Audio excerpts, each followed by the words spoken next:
ஒரு சென்டிமீட்டர் ஆனது நமக்கு தரப்பட்டுள்ளது. ஒரு சென்டிமீட்டர் ஆனது 2.5 கிலோமீட்டரை குறிக்கிறது. 2.5 கிலோமீட்டரை குறிக்கிறது. இதனை அளவிடையில் எழுதி காட்டப் போகிறோம். சரியா? அளவிடைக்கு எழுதி காட்டணும்னா, அளவிடையில் எழுதுறதுக்கு முதல்ல 2 பேரோட அலகுகளுமே ஒரு மாரியா ஆகணும்.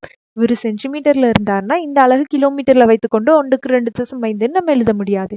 இந்த அலகையும் சென்டிமீட்டருக்கு கட்டாயம் கொண்டு வரணும். சரியா? சென்டிமீட்டருக்கு கொண்டு வந்ததுக்கு பிறகுதான் நம்ம சுருக்கி எழுத முடியும். பார்ப்போம். ஆகவே ஒரு சென்டிமீட்டர் கிலோமீட்டர். ஓகேயா?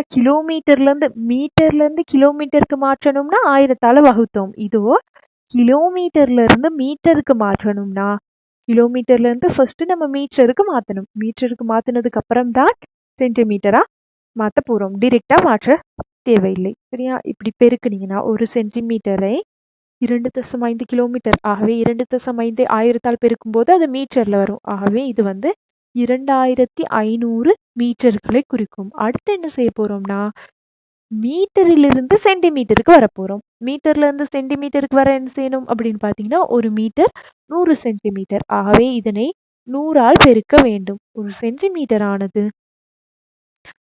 இதனை பெருக்கும்போது 250,000. ஓகே. 25ம் அதற்கு பிறகு 4 பூஜ்ஜியங்களும் வருகிறது. 25ம் அதற்கு பிறகு 4 பூஜ்ஜியம். ஆகவே 250,000 சென்டிமீட்டர். ஒரு சென்டிமீட்டர் 250,000 சென்டிமீட்டர். நம்ம விடையே கிட்ட வந்துட்டோம். இதற்கடுத்து இதனை சுருக்கி அளவிடையில தானே எழுத போறோம்.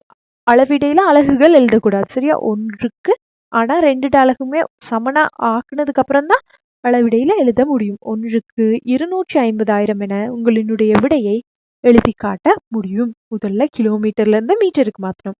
அடுத்து மீட்டர்ல இருந்து சென்டிமீட்டருக்கு மாற்றி இரண்டும் ஒரே அலகு வந்த பிறகு அதுக்கு அடுத்து அதற்குரிய அளவிடையை எழுதி இருக்கிறோம்.